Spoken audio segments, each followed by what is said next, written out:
Dust rose behind the wagon wheels as it rolled to a stop in front of a log cabin buried deep in the Colorado high country. Sadie Collins sat frozen on the wooden bench, her hands wrapped so tightly around a small cloth bag that her knuckles had gone white. She was 18 years old, and she believed this was the last road she would ever travel. Her Uncle Vernon didn't look at her when he climbed down. He walked straight to the man waiting by the barn, counted a stack of bills twice, and shoved them deep into his coat pocket like he was afraid someone might take them back. Then he climbed onto the wagon seat, snapped the reins, and rode away without a single word of goodbye. Sadie watched the dust settle over the trail he'd disappeared down and understood, in a slow, sinking way, that no one was coming back for her. She stood alone in front of a stranger's cabin, tears sliding down a face streaked with 2 days of trail dust. The man in front of her was tall, broad through the shoulders, with a beard the color of iron and eyes that had seen more mountain winters than she could count. Everyone in town said his name like a warning. Mason Reed. The cowboy nobody crossed twice. She braced herself the way she had learned to brace herself for most of her life. She waited for a hard hand, a sharp word, an order to get inside and get to work. Instead, Mason knelt down in front of her, slow and careful, like she was something that could shatter. I give you my word. He placed one weathered hand flat against his own chest. "As long as I live," he said, "no one will ever hurt you again." Before we go further, if you love real frontier stories full of heart, danger, and second chances, take a second to like this video, drop a comment, and subscribe to the channel so you never miss what happens next.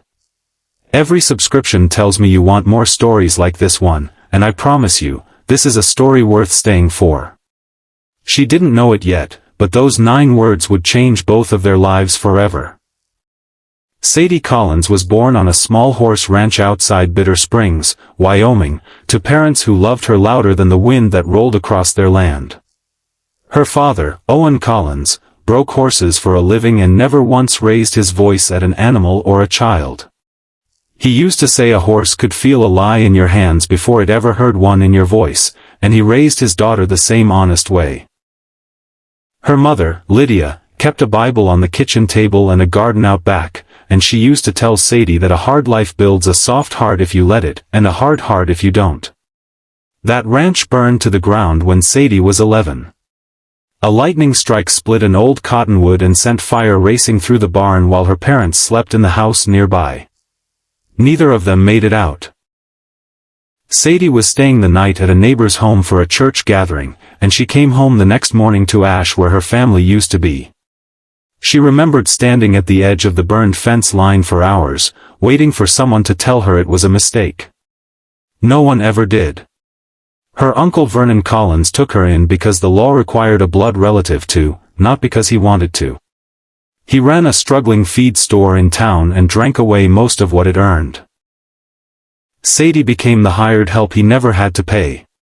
She rose before sunrise to start his stove, scrubbed his floors, hauled water from the well 2 streets over, and worked the counter of his shop until her hands cracked from the cold. He reminded her often that she ate his food and slept under his roof, as if kindness were a debt she owed him for existing. She grew up quiet because quiet kept her safe. She learned to read the shift in Vernon's mood by the sound of his boots on the porch steps, learned which words could set him off and which silences could too. She kept her mother's Bible hidden beneath a loose floorboard, and some nights she read the same 3 psalms over and over by candlelight until she believed she still had a family somewhere, even if it wasn't the one asleep in the next room. There were small mercies. Ruth Dawson, an older widow who ran the town bakery, used to slip Sadie a warm roll whenever she came in for flour, and never once asked why the girl's dress hung loose on her frame. A school teacher named Miss Abernathy taught her to read beyond the Bible, lending her novels wrapped in brown paper so Vernon wouldn't notice. Those small kindnesses were the only proof Sadie had that the world wasn't entirely made of people like her uncle. By the time Sadie turned 18, Vernon owed money to nearly every man in Bitter Springs. Gambling debts. Unpaid loans. A store that hadn't turned a profit in 2 years. He started staying out later, coming home smelling of whiskey and cigar smoke, muttering about men who were done extending him credit. Sadie kept her head down and kept working, hoping that if she made herself useful enough, he would let her stay another winter. One evening a trader named Silas Whitfield came through town with word that a mountain rancher up near Elk Ridge was looking for a wife, a man with land, cattle, and no family of his own. Vernon saw an opportunity before Whitfield finished his sentence. The two men sat at the kitchen table long after Sadie had gone to bed, and she woke to the low murmur of numbers being traded back and forth like she was a sack of grain. He never asked Sadie what she wanted. He simply told her to pack a bag. "You'll thank me one day," Vernon said the next morning, refusing to meet her eyes as he counted coins into a tin box. "A man like that can give you a roof and food. That's more than I can promise you here." "I've never asked you for anything you didn't already owe me," Sadie said, her voice shaking but steady enough to be heard. "I've cooked your meals and cleaned your floors for 7 years, Uncle Vernon. I never once heard a thank you." Vernon's jaw tightened, but he didn't argue the point, because there was nothing in it to argue. He simply repeated that she'd thank him one day, and walked out to hitch the wagon. Sadie wanted to scream, to run, to do anything but climb quietly onto that wagon bench. Instead she packed the only things that mattered to her, her mother's small Bible, a folded photograph of her parents standing in front of the old ranch house, and a hair comb Lydia had given her the Christmas before the fire. She tied them into a cloth bag and climbed onto the wagon without looking back at the store that had never once felt like home. Vernon collected his payment the moment they reached Elk Ridge, and he left before the dust from his own wagon wheels had settled behind him. The journey to Mason Reed's cabin had taken 2 days through country that grew steeper and wilder with every mile. Bitter springs gave way to open plains, and the plains slowly climbed into pine ridges that scraped a pale autumn sky. Along the way, Sadie heard stories at the trading post that made her stomach twist into knots. Folks said Mason Reed had buried more men than the town cemetery. They said he shot first and never explained himself. They said something happened to him years back that turned him hard as the mountains he lived in, and that no woman had lasted a season under his roof. She pictured a scarred, violent man waiting to claim her like property, and she spent the last miles of the ride rehearsing ways to disappear into the trees if she needed to. What she found instead was a cabin surrounded by wildflowers, with smoke curling gently from its stone chimney and a garden of turnips and beans growing neat along the fence line. 2 horses grazed in a paddock, a hound dog lifted its head lazily from the porch, and somewhere behind the barn a rooster crowed at nothing in particular. Mason Reed stood over 6 feet tall, built like a man who had spent his whole life working the land instead of fearing it. His beard was trimmed close, his flannel shirt clean, and his boots worn but cared for. When Vernon's wagon disappeared down the trail, Mason didn't reach for Sadie. He didn't order her inside. He simply knelt in front of her, made his quiet promise, and waited, giving her the space to decide whether she believed him. Sadie flinched when he reached for her bag, expecting him to snatch it away. Instead, he lifted it gently and asked where she'd like it placed. "I don't understand," she said, her voice barely above a whisper. "Everyone in town said you were dangerous. They said no one who comes up here stays long." "Dangerous to men who deserve it," Mason answered, his voice low and even. "Never to a woman standing in my yard scared half to death. Folks talk loudest about things they've never seen up close." He showed her to a bedroom with a real quilt and a window that looked out over the valley, and told her he'd sleep in the loft above the kitchen for as long as she needed. He explained the cabin had 2 rules only, honesty and respect. Nothing more, nothing hidden behind them. "You don't have to earn a meal here," he added, setting her bag at the foot of the bed. "And you don't have to earn a kind word either. Both come free in this house." Sadie didn't know what to do with a sentence like that. She had spent 7 years earning every crust of bread twice over. She sat on the edge of the quilt long after Mason had gone back outside, running her fingers over the careful stitching, and found herself crying without quite knowing why. That night, over a supper of stew and warm bread, Mason asked her simple questions. Where she was from. Whether she liked animals. Whether she had a favorite season. Nothing about Vernon, nothing about the arrangement that had brought her here. When she finally asked why he hadn't pressed her for more, he set down his spoon and considered the question honestly.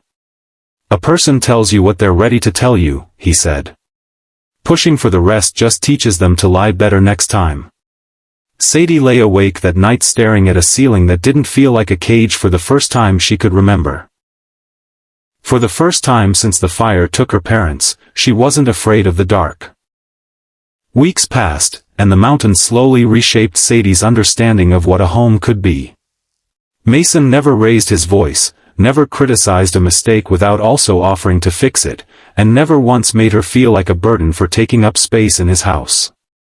He taught her to ride properly, correcting her grip on the reins with patient hands instead of sharp words, walking beside the horse until her shoulders stopped rising toward her ears every time the animal shifted its weight. He taught her to fish the cold river behind the cabin, laughing outright the first time she lost her footing on a mossy rock and landed waist-deep in the water, soaked and sputtering and, to her own surprise, laughing right along with him. A person who's been hurt long enough starts believing hurt is normal, Mason told her one evening, sharpening a knife by the fire while she mended a torn hem. Took me years to learn different. Figured I'd save you some time, if you'll let me. How do you unlearn something like that? Sadie asked. Slowly, he said. One ordinary day at a time, until the ordinary days outnumber the bad ones. Sadie learned that trust wasn't a door that opened all at once. It opened slowly, one honest moment at a time.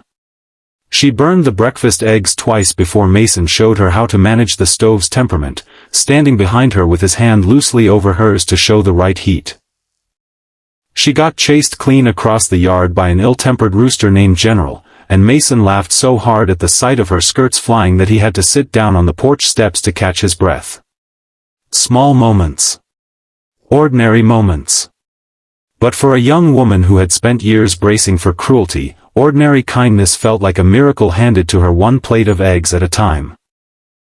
He taught her to read a map by firelight, tracing the ridgelines with a calloused finger and explaining how to judge distance by the fold of the land. He taught her to track weather in the clouds, to know honesty from a horse's ears, to mend a fence without splitting her knuckles on the wire. Every skill came with a piece of him folded into it, and Sadie found herself collecting those pieces the way she once collected pressed wildflowers between the pages of her mother's Bible. One afternoon while dusting the shelf near his bed, Sadie found an old photograph tucked inside a Bible much like her own. A young woman in a wedding dress stood beside a much younger Mason Reed, both of them smiling in a way Sadie had never seen on his face. Beside the photograph sat a folded infant's blanket, soft with age, and a tiny pair of leather boots that had never once touched the ground. She asked him about it that night, and Mason grew quiet for a long moment before he answered, staring into the fire like it might soften the telling. Her name was Anna, he said. We were married 3 years before the fever took her. We were expecting a child when she passed. Lost them both inside of a week. I built the second room in this cabin for a family I never got to raise, and I never had the heart to tear it down. I'm sorry, Sadie said softly. You don't have to keep talking if it's too much. It's not, Mason said. Some things get lighter the more you say them out loud. I just never had anyone I wanted to say them to before. Sadie understood then why he protected people the way he did. He wasn't just being kind to her. He was keeping a promise to a life that never got the chance to exist, pouring what remained of that love into every gentle thing he did. That night, for the first time since her parents died, Sadie cried. Not out of grief, but because someone had finally spoken to her with gentleness, and it undid something in her she didn't know needed undoing. Mason found her on the porch step sometime later, wrapped a spare coat over her shoulders without a word, and sat beside her until the shaking stopped, close enough that she could feel the steady warmth of him, careful never to close the last few inches between them before she was ready. Autumn crept fully into the valley, painting the aspens gold, and life on the mountain had settled into something Sadie never thought she'd feel again: peace. She had grown stronger in body and steadier in spirit, quicker to laugh, slower to flinch. And something else had begun to grow too, quiet and unspoken, in the space between her and Mason. It started small. The way he lingered a moment longer than necessary when he handed her a cup of coffee in the mornings. The way she found herself watching the tree line each evening, waiting for the particular rhythm of his horse's steps instead of simply waiting for supper to be over. The way a conversation about nothing at all, about weather or fence posts or the price of grain, could stretch 2 hours past when it needed to, neither of them willing to be the one who said goodnight first. Neither of them spoke of it outright. Sadie told herself it was gratitude. Mason told himself it was responsibility. Both of them knew, somewhere honest and unspoken, that it had already grown past those 2 words. One Sunday, Ruth Dawson rode up from the valley with a basket of preserves and stayed for supper, and afterward, while Mason tended the horses, she took Sadie's hand and studied her with a knowing look. "You're happier than I've ever seen you," Ruth said. "He's kind to me," Sadie said simply. "Kindness is common enough," Ruth answered, smiling. "What I'm seeing is something else.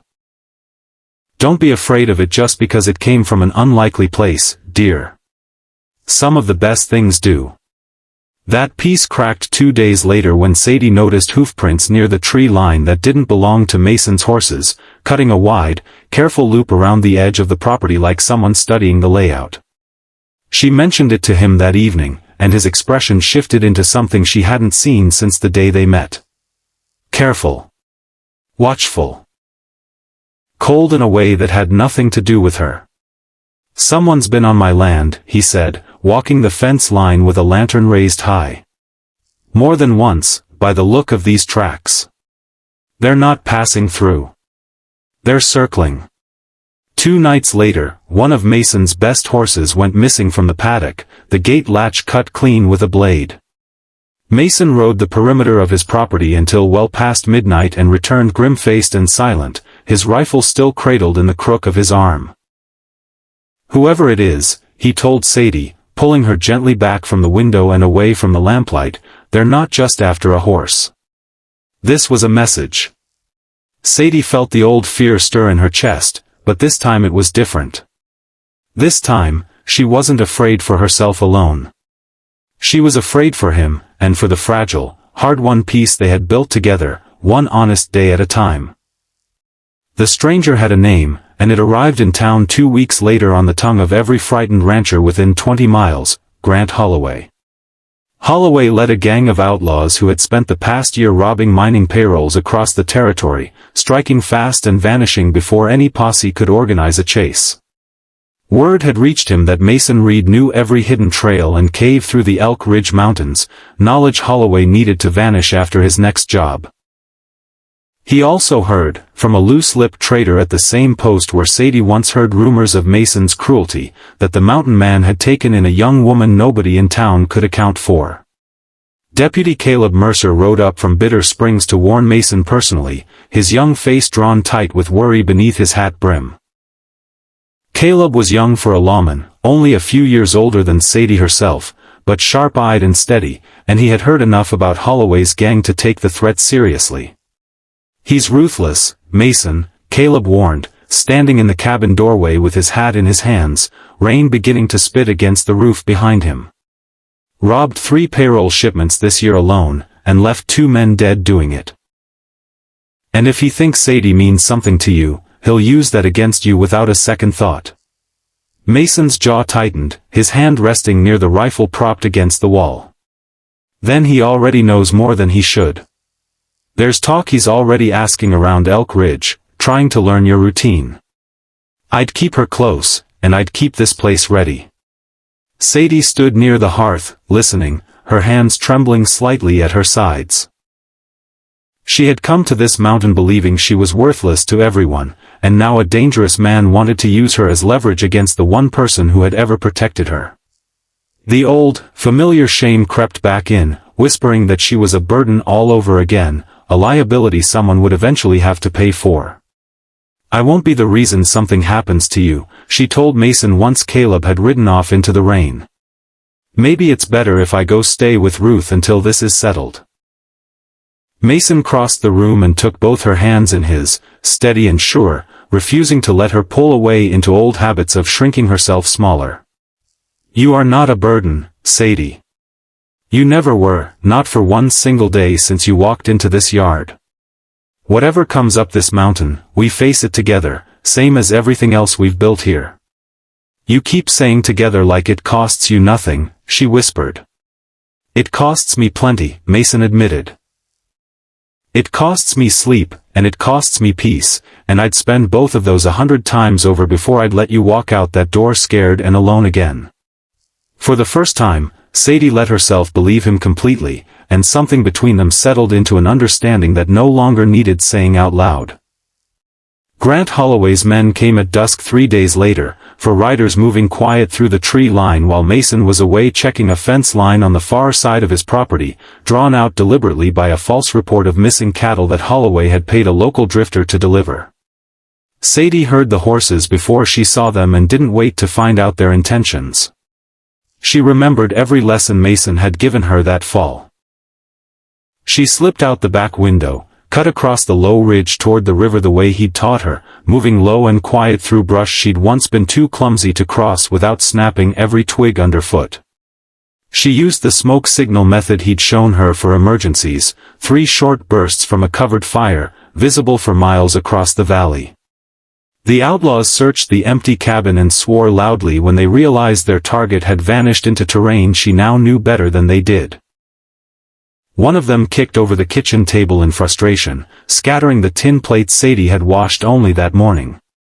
Sadie hid in a hollow behind river rocks for nearly an hour, heart pounding so loud she was certain it could be heard over the water, until she heard Mason's voice calling her name across the valley, raw with a fear she had never once heard in him before. She ran to him, and he caught her in his arms so tightly she felt the relief shaking through his whole body, his hands moving over her shoulders and face as if he needed to prove to himself she was truly unharmed.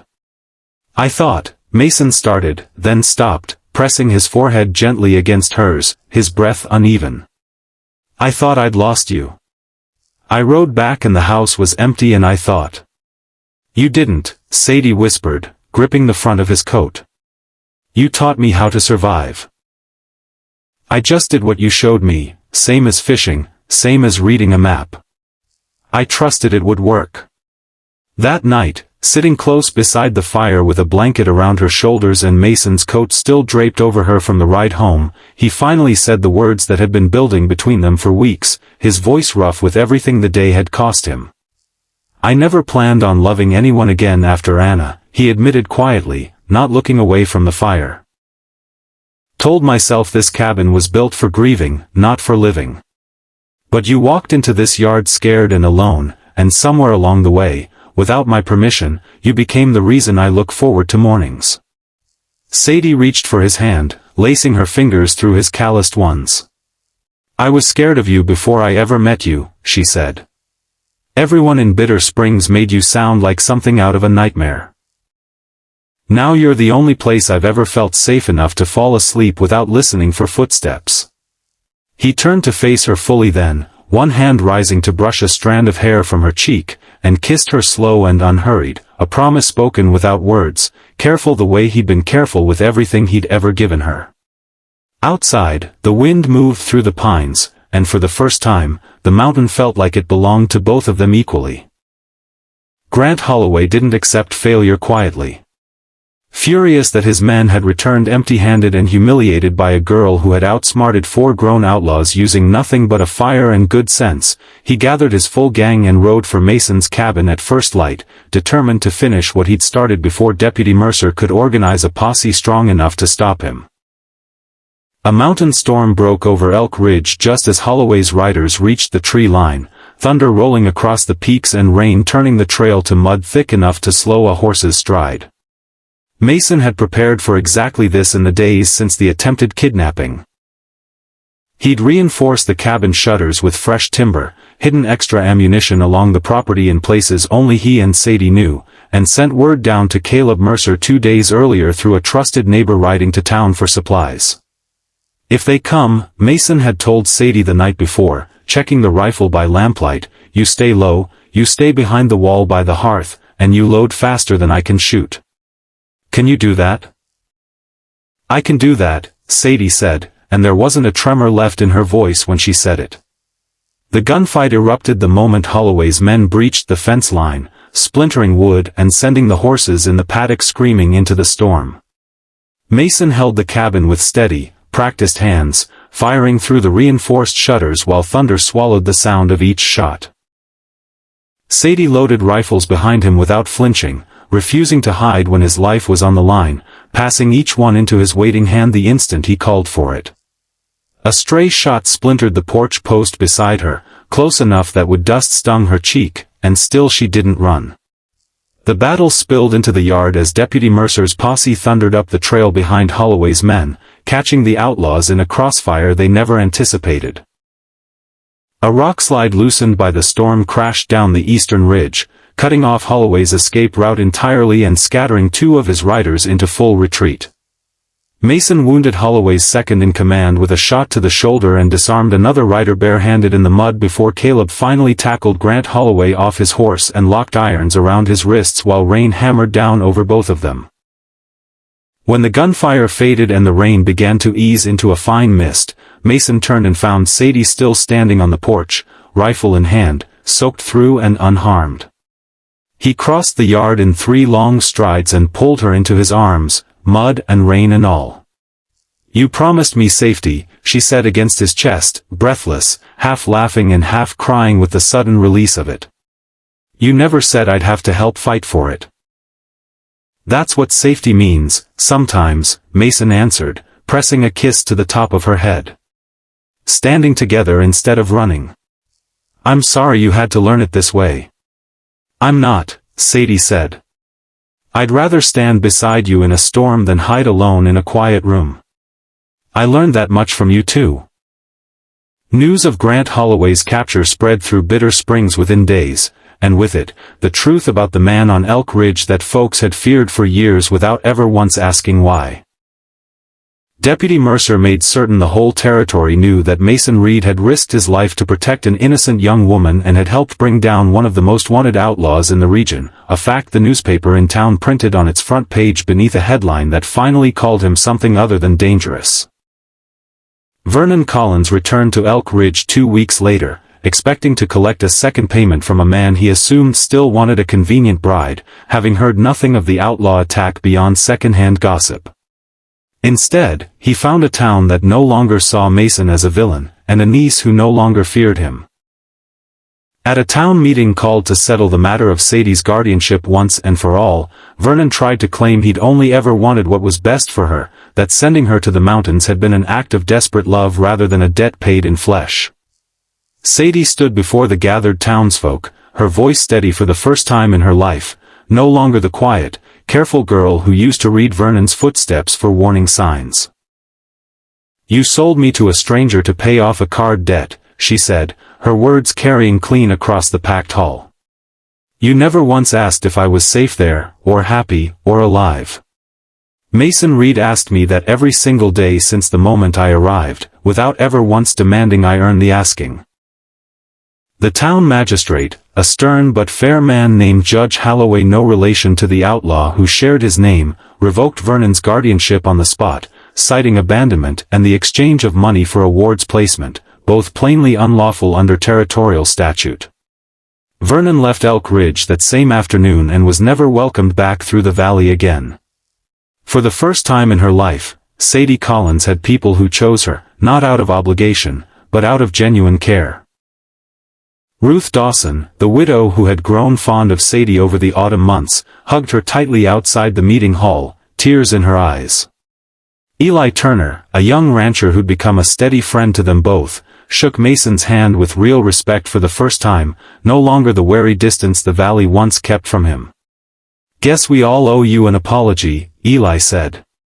Spent years telling stories about a man who turned out to be the best of us. Folks believe what's easiest, Mason said, without bitterness. Long as the truth got here eventually, that's all that matters to me. Spring returned to Elk Ridge, and with it came a wedding small enough to fit inside the cabin's front yard, surrounded by the same wildflowers Sadie had first seen through tear-blurred eyes the day her uncle abandoned her there. Benjamin Cross, an elderly preacher and former Civil War chaplain who traveled the mountain circuit twice a year, agreed to perform the ceremony beneath the same pine trees where Mason had once knelt and made his first promise to a frightened, grieving girl. Sadie wore a simple blue dress Ruth had helped her sew over long winter evenings, wildflowers woven through hair that had once hung limp with exhaustion and fear. Mason stood waiting at the front of a small gathering of neighbors, his weathered face open in a way the valley had never seen before, his hands clasped tight enough to still their nervous shaking. A year ago, Benjamin Cross told the gathered guests, his voice carrying warm and clear over the meadow, this man made a promise to a young woman who believed she had nothing left to hope for. Today, standing here among the people who love them both, he renews that promise as her husband, and she answers it as his wife. Mason took both of Sadie's hands. As long as I live, he said again, the same 9 words that had changed everything, no one will ever hurt you. And I will spend every day after this one making certain you know exactly how loved you are, until you never have to wonder again. Sadie smiled through tears that finally came from joy instead of grief. You already have, she whispered. Every single day since the one you found me crying in this yard. Ruth wept openly in the front row. Eli whooped loud enough to startle the horses. Deputy Mercer, standing off to the side in his good coat, allowed himself a rare, proud smile. That night, beneath a sky full of mountain stars, the cabin that had once felt like an ending became the beginning Sadie never dared imagine for herself. What passed between them that evening was theirs alone, quiet and tender, built on months of patience and trust rather than a single hurried moment, and it belonged to no one's story but their own. Some things, Sadie had learned, were worth protecting even in the telling. Years passed, and the lonely cabin on Elk Ridge became something the whole valley knew by a different name, a refuge. Mason and Sadie opened their home to travelers caught by storms, to ranch hands between seasons, and eventually, to children left without families of their own, the way Sadie once had been left, delivered to their door by relatives who saw them only as burdens to be relieved. Sadie grew into a woman the valley respected, known for her steady hands, her honest counsel, and a kindness she never forgot to extend to strangers, no matter how the world had once treated her. She often told newcomers that a hard life doesn't have to make a hard heart, if you're patient enough to let it heal, and if someone is willing to be patient alongside you. The cabin grew too, an added room here, a second barn there, built plank by plank across the years by Mason's steady hands and, eventually, by Eli Turner's as well, once he'd married a young schoolteacher from town and settled close enough to lend a hand whenever the valley needed one. Deputy Caleb Mercer rose to sheriff and still rode up the mountain every autumn to share a meal and trade stories by the fire, none of them about outlaws anymore. One winter evening, a wagon rolled up to the cabin carrying an orphaned girl no older than 12, delivered by a distant relative who made it clear she didn't intend to return, her voice carrying the same careless finality Vernon's once had. The girl stood shivering by the fence, clutching a small cloth bag, her eyes braced for cruelty the way Sadie's own had once been, years and a lifetime ago. Before the child could speak a word, Sadie knelt down in front of her exactly the way Mason once had, placing a gentle hand over her own heart, feeling the whole shape of her own story rise up to meet this small, frightened stranger. As long as we're here, she said softly, no one will ever hurt you again. The girl's tears finally fell, not from fear this time, but from the first flicker of hope she had felt in longer than she could remember. Behind them, Mason watched from the porch with quiet pride, knowing the promise he made on that dusty afternoon years ago had never really ended. It had simply found a new place to live, passed from one heart to another, exactly the way real love was always meant to travel. If this story moved you, remember to like, comment, and subscribe so you never miss the next one. Tell me in the comments where you're watching from tonight. I would love to say hello and know just how far this story has traveled to reach you.